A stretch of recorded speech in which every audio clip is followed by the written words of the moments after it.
and welcome to the Oddity Archive, the show that cannot be rushed.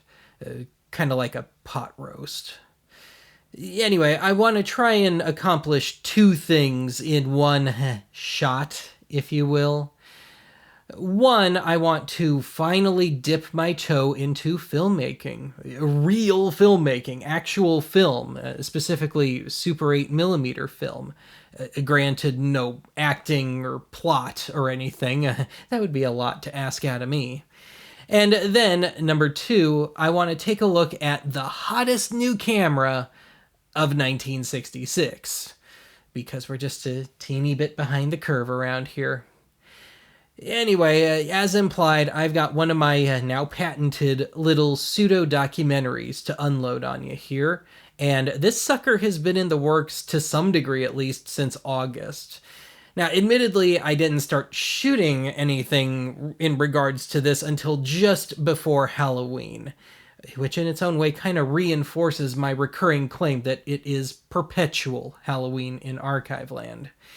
But anyway, there is a lot of footage to this one. This is going to be kind of on the long side, so let's get right down to business.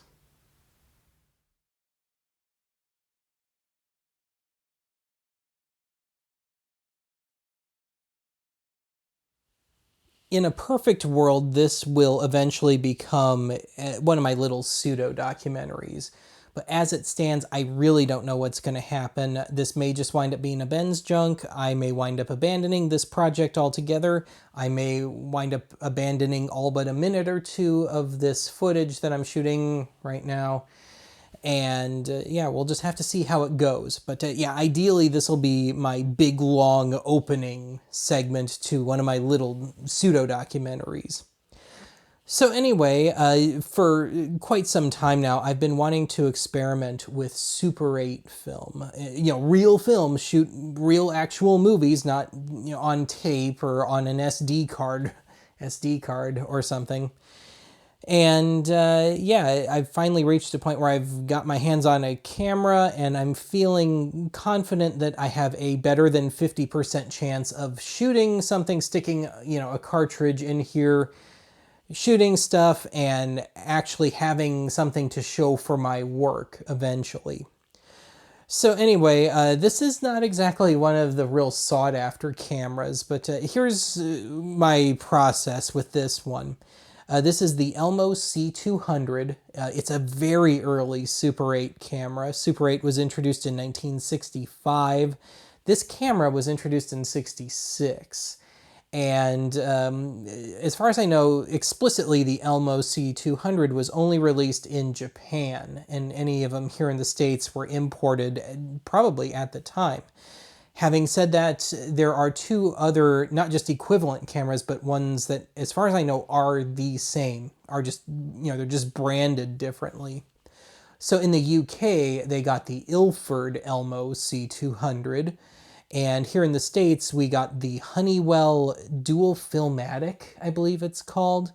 And that name is no accident, because this is actually a dual 8 camera. Unfortunately, I don't have the standard 8 gear for this, and I can't seem to find it anywhere at any price. Not that it really matters, it would just be a collector's thing. I'm not seeing any standard 8 stuff shaken these days, and I just prefer Super 8. I just find it looks better. Obviously, you got more picture, and I find it easier to manage, so just personal preference there. Now, information on this thing has not been forthcoming. I did find the manual, but given that, as far as I know, officially the explicitly Elmo C200 was only issued in Japan, that manual is in Japanese. I did find a hard copy of it, which I would have to import from Europe, of all places, and it would still be in Japanese, and I don't think I'd have a whole lot of luck with Google Translate, because, it would be one big syntax error and all the funny stuff when you try and use the phone app and it gives you all the weird text and stuff, and you just kind of have to piece it together as best as you can. And on YouTube and stuff, I just can't find anything of any great value on this ilk of camera, these early Super 8s. Lots of stuff on the later, more trendy, to the young, hip indie filmmakers, where it's the more compact camera and it's got the pistol grip and it doubles as the battery compartment. But yeah, not these early boxy ones. Now, I didn't get this just to be contrarian or anything, and it wasn't, some like $5 thrift store find either. I spent $40 on this, and I picked up this model because it seems to exist in that zone where it has enough toys that you could theoretically get a decent, reel of film out of it, as opposed to like the cheapy Kodak ones where you just stick in the cartridge and you just kind of get what you get and hope you're using the right formula of film and stuff. The ones that were like $30 at the time. The one and only article I could find on this was from the UK. It's on the Ilford version, and it looks like it comes out to about $120 in the US at the time. So, yeah, not a cheapy little $30 thing, but not a professional piece of gear either. So, somewhere in that middle zone. So, anyway, let me just start talking about this, what I have been able to deduce. Some of it is still guesswork. And most importantly, I want to show off the film while it's still sealed and just have that little bit of documentation on hand and go over my plan for all this. So anyway, this camera, as far as I can tell, works. All the motors seem to work. Everything seems to communicate. There is no rust in there. Nothing is jamming on me. Everything just seems okay. I can't find any evidence of any erupted batteries anywhere in there, so I think I'm good. And yeah, let's just talk about this for a bit here. So I mentioned dual 8. And how you would do that is this whole end is detachable. So if I slide up this little button here, I should be able to.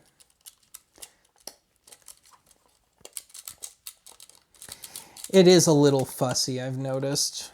And also, if it looks dirty in spots, it kind of is. I mean, I've cleaned this thing every way to Sunday, and I've sanitized it too. But it's so embedded in there that there's just not a whole lot I can do with it.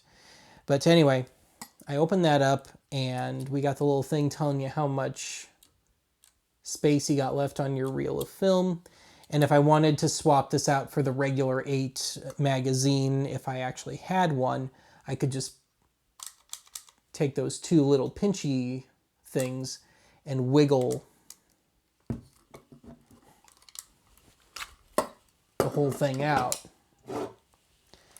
But yeah, if you look down there, everything looks okay. And I'm always bumping this widen and tighten button. I know why they put it where they did, but it's just an annoyance to me when I'm trying to work with it. So anyway, let me put this back together real quick here.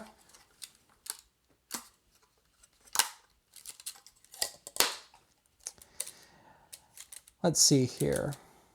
So I already mentioned the widen and tighten shot, and that's from the main batteries that run this. And obviously it also makes this, you can do it manually or I can just press the button. So everything's communicating. Now down here, this, according to the one and only article I found, is only applicable to standard 8, alas. But you could put this into reverse, go back however many frames, and do an in-camera dissolve if you wanted to between shots. Obviously that's not going to happen with Super 8 only, and it just seems to be a design limitation with this particular model. Otherwise, on this side, we've got the aperture stuff. So I have it set for automatic right now, but I can press this little thing down and turn the wheel and do whatever I want with it. But I think I'm going to leave it at automatic just because I don't really know what I'm doing and I don't have a strong enough background in photography to tell if I'm doing a good job or not. So I think I'll trust the camera more than myself. Otherwise, we can switch between taking stills. I don't know what L stands for. I can't find anything on it. I assume it's something light related, but I can't confirm that. And then we can shoot at 18 or 24 frames per second. In the name of giving myself a little extra time to work with, I'll do it at 18. And we got the shutter button. I really should have showed that off. So let me open this back up here. So if you look down in there, you should see this little thing that spins around. So when I hit the shutter button, it'll start spinning. So yay, that's communicating. And otherwise, we got a zoom lens on here, a very weak one, but a zoom nonetheless. And you could get other lenses for this, you know, like the real big deals, but obviously I don't have it. Everything about this is completely stock as far as I can tell. And this lens cap tends to fall off. There used to be some material in the ridge, in the rim of it, but it's long since worn off, so the lens cap tends to be a little loose. Otherwise, let's talk batteries here. This was the real mystery of it to me. So, for one, the light meter works on a photocell, a very specific one that I had to special order. But it runs on an S23PX 6 volt. And I've been having to keep a quarter handy to open this thing. I can't seem to keep it at a point where I can just undo it with my fingers without it falling off anyway. And I don't want to have to carry a giant screwdriver either. Now, I read, you know, very early on that this, in that one article, that this runs on 4 AA batteries. Okay, great. Well, where do they go? You know, the later ones had the pistol grip with all that down in the grip. But it just took a while for me to figure out that it was so damn obvious, and I'm just not that bright apparently. But we got 2 little pinchy buttons just above the lens. And if I press them both, it opens the door. And we got us a battery pack in there. So yeah, I know I've got Duraleaks in there, but they're not going to live in there. So yeah, it's a little compartment to kind of build your own 6 volt battery. You got a little thing to turn to the side and take the end off and take the batteries out, and the 2 little contact points.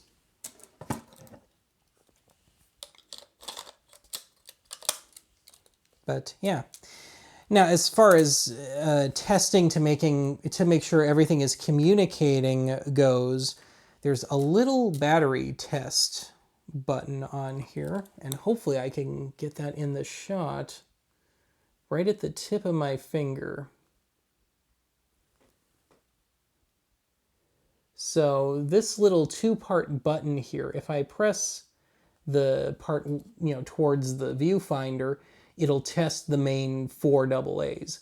If I press it more towards the lens, it will test the photocell, the light meter battery. So I will do that. So here we go with me testing the main AA's. And you should see that needle move.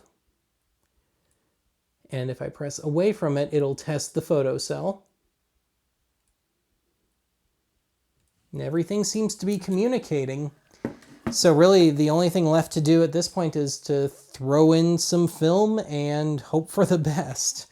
And I think I'm only ever going to do this once. So just for 2 reels of film, 50 footers, it came out to just under $200 for me. Now that does include the processing, but it's just basic processing. So I'll get it back on a normal 50 footer that you stick on your projector. But yeah, if I wanted it scanned or anything, it becomes, you know, $350, $400, and so on. Well, I guess I'll just do it myself with the Wolverine. Hopefully I don't scratch it too bad. I've had mostly decent luck with it. But I got 2 brand new packs here. from Pro 8mm, and yeah, you can see my little order number there, but that'll be truly a non-issue by the time anyone sees this. But I got two of the same film here. I got the 100D stuff here, and this is the Sunshine film. And I figured, well, you know, I do this every year kind of at the height of fall colors season, about as scenic as it gets around here. I've done Polaroid and I've done an early digital camera, so the logical next step would be Super 8. So I'm going to go out tomorrow and shoot that. And I guess just for documentation purposes, I'm shooting this segment right here on October 27th. So tomorrow will be the 28th. It's supposed to be a nice day tomorrow. It's supposed to be good and sunny. It definitely was not today. But yeah, I'll head out and I'll hit my now customary 2 or 3 parks and just try and squeeze whatever I can onto these little 50-footers, which is what, 6 or 7 minutes grand total. And hopefully I have something to show for my efforts after all this.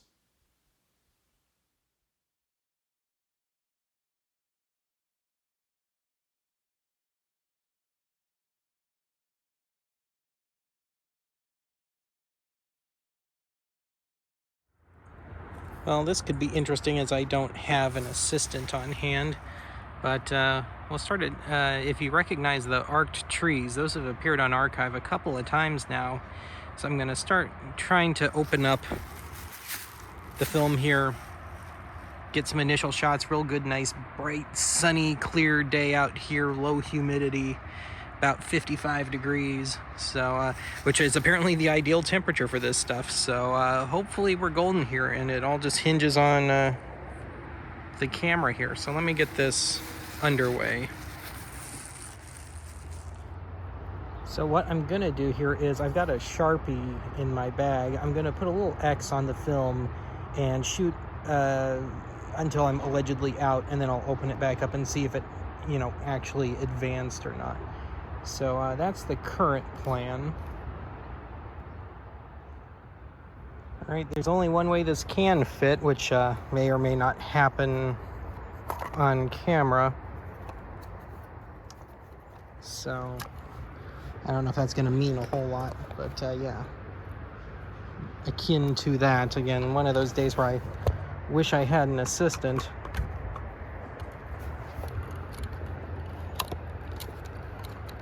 We'll see if it registers.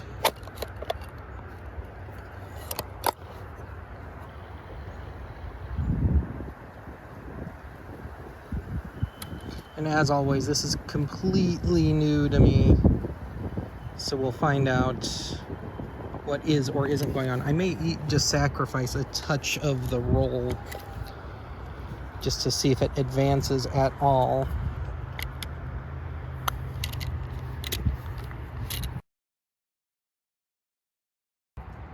Okay, stupid Benny moment. What we're seeing is how many feet I've used, which makes a lot more sense.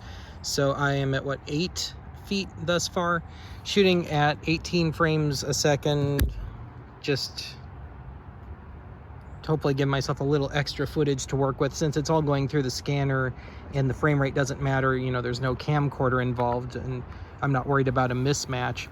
So anyway, it's probably going to be far prettier just for me to use my phone. But yeah, everything seems to be in working order. So now I'm just going to walk around a bit, shoot off this roll, and then I'll hit up a second park and shoot off the second roll. But yeah, I think most of the mistakes are going to be on this first roll of film here. Quick note here, I've been taking it on faith that the light meter works, but only now have I been able to confirm it. Now, it's probably not going to show up, but if you could see down there, there is a bunch of numbers along the side of the viewfinder, in it, if you're staring in it. And what's making it turn on is my opening up the shutter button. So when I go down this darker, aim down this darker path, it's going to 8 aperture. but otherwise if I have it, pointed at, somewhere up here, it's 2.8. So, all right, I'm figuring it out, and so far so good. Everything seems to be working. Fingers crossed. All right, I'm gonna try a little experiment here. I'm gonna try out the manual aperture setting. I've got it set at 4. I'm in kind of a half dodgy light area, if this camera of mine will focus. So we'll just see how this turns out. And to mark where I'm at, what is that, 20 feet, just beyond it. All right, so we'll give it a shot. All right, I don't know if it's accuracy or batteries or what, but it crapped out just shy of 40 feet. Now, that may mean it's just not accurate. The motor's been running pretty sluggish for the last 10-15 feet. I do have more batteries, so hopefully I can swap them out. I didn't think to bring a screwdriver with me, but I'll see if I can swap them out on the fly, see if there is actually any more, or if it's just naturally out of film. Otherwise, I'll be moving on to another park and shoot off the other roll, and that'll be that. Okay, well, it does indeed seem to be a battery issue. It started up again, even though the battery was still testing good. So yeah, I guess I'm gonna have to stop at home for some more batteries if it's gonna burn through them the way it is. Because if I'm only getting 80% of the way through a single roll of film on a whole set of batteries, yeah, that's not too promising.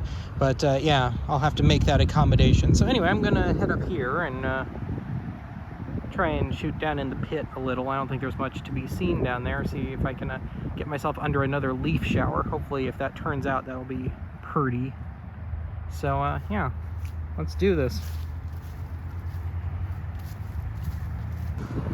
Okay, well, that truly must be it. Now I'm at 41 feet, so to speak. These are fresh batteries, everything's checking out, but the motor is just not communicating a whole lot anymore. I guess I can just kind of hold it down for fun here.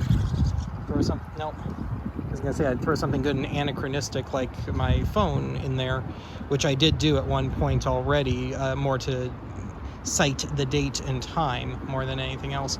But yeah, it looks like that's the end of this roll. So I'm gonna stop off at home, get some more batteries, given my batting average so far, and yeah, we will move on.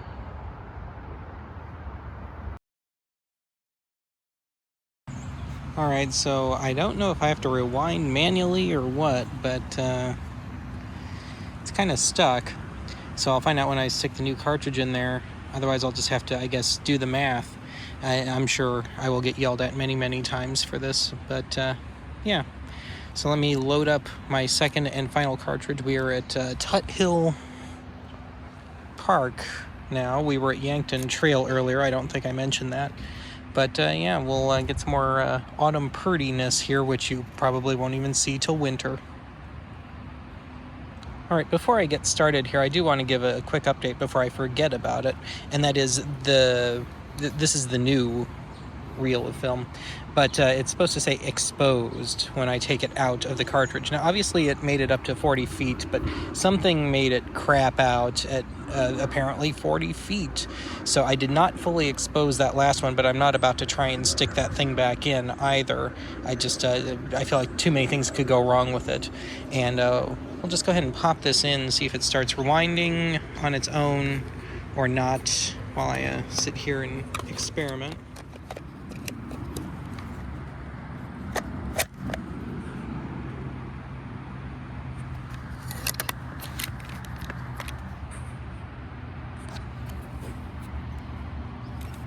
Nope. So I guess I'm going to just have to remember, what is this, 33? So somewhere in the 73 to 83 range, given my past history with this. I'll keep it at 18. And everything looked focused when I was shooting the first reel. Who knows? Everything could be just a blurry mess. But I guess it's going to be round 2 of experiments now. Okay, little update here. No rewindy action, but I've hit the 50-foot mark officially, even though I've only shot 10 feet of this new reel. and it's still letting me advance a bit, so we'll just see what happens here. It'll be interesting to see how goofy this thing acts on me.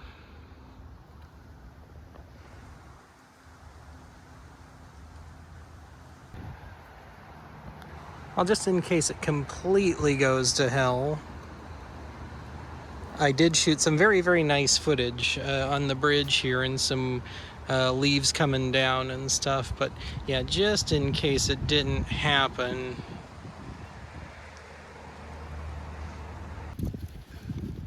Okay, I just had to change batteries again.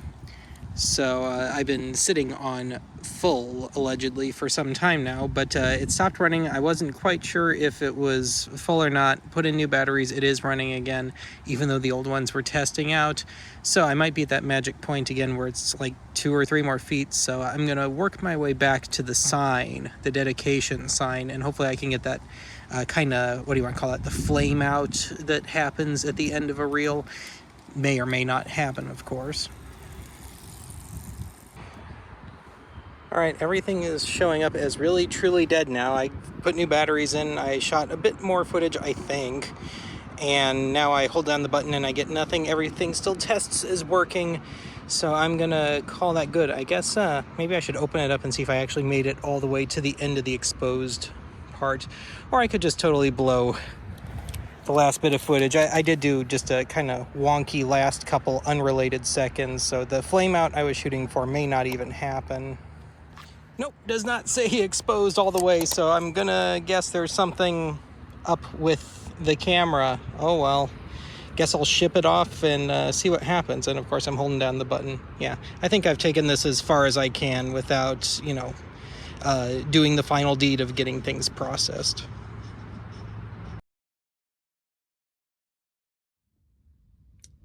Ha!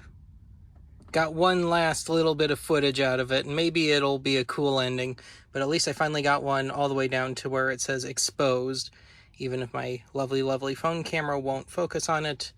Yeah, so at least we can call one of them truly a done deal.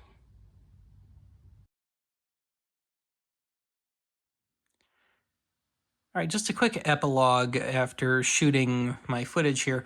I did wind up going back and redoing, trying to finish up this initial reel here. And I got a few more feet into it, but after a certain point, just nothing was shaking at all. And I should note, this is the battery hog from hell. I've burned through a dozen AA just shooting 250-foot reels of film with this thing. But anyway, getting back to this little guy, I looked inside the box for instructions. There were instructions. It says if your film is not advancing, you take the thing out, and there's a little thing underneath that you can just turn, that the little grabby thing, latches onto in the camera. And I did that, and it just wasn't advancing, and it sounded like something was bunching up in there on this particular reel. So whether that's a byproduct of my camera, or if I just got a bad reel of film, who knows.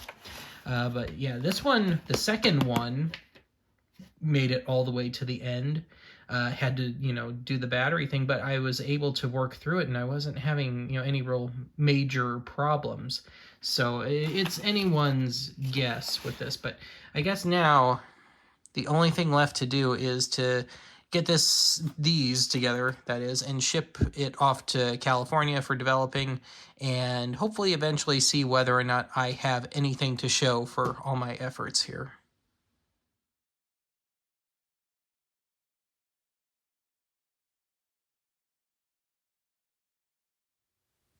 And here we are, picking up on this project some 2.5 weeks, I guess, after I shot my footage. Now, I've got everything set up right now, like fixed focus and lighting for projection. There will still be some keystoning and stuff going on. But yeah, I've got the frame rate on the camcorder adjusted. Hopefully the frame rate is about right on the projector. I've run one of my commercial, my Abbott and Costello reel specifically through here, my Super 8. So anyway, yeah, I've got my footage back, and again, apologies for the very fixed lighting and focus at the moment. But I've had this back for the best part of a week now. I've been trying to work on the Thanksgiving episode here. So, yeah, I finally got that finished. Now I can pick back up on this. All right. So it's a kind of a weird double Ziploc thing here, but let me try and get my reels out. Here's one. And they put leader and a little holder on it for me. That's cool.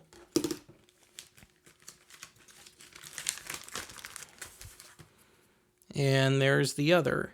And let's see here. This one says 0423, which my baggie says I've got 0423 and 424. All right, so we know which one to run first. 423. All right, well, I guess that's all there is left to do is to thread it up on the projector and make sure there is something on these reels before I go any further with this project. I sure hope so. Yeah, I'm not digging out the scanner or anything until I know that there's something to be salvaged out of these two reels. But we won't know till we try, so I'm going to take a cut here, thread it up, and we'll pick things back up. Okay, I haven't even started yet, but I feel like I should note this to anybody that uses this company, Pro 8mm. And I'm on my phone right now, so that's why it's a different image quality and sound quality.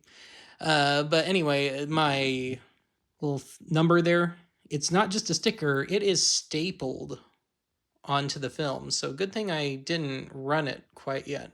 That's the last thing I need running through my projector. So yeah, just a heads up, if you do deal with this company, make sure you take that staple out.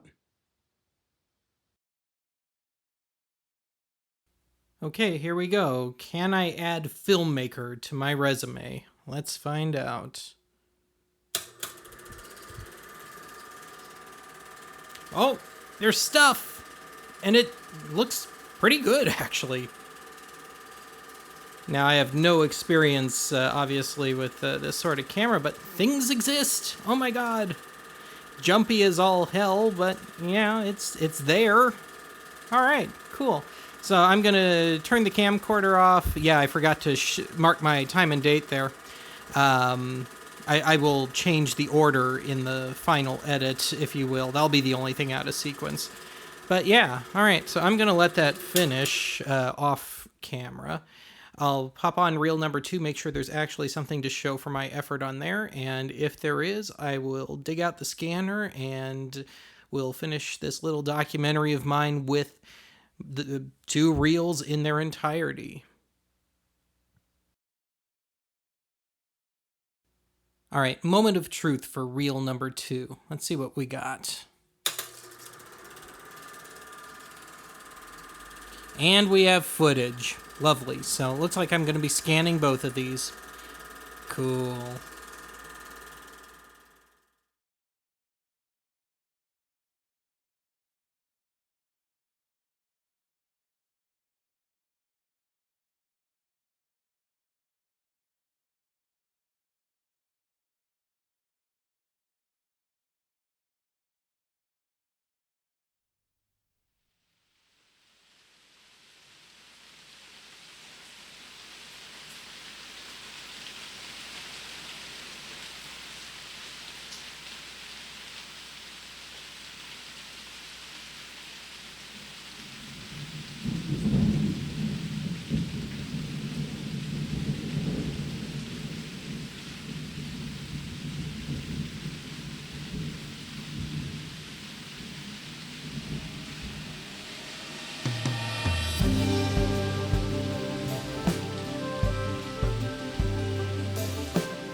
Well, that's it for today's archive.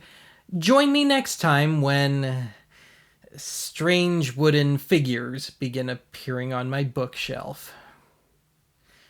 Must be December.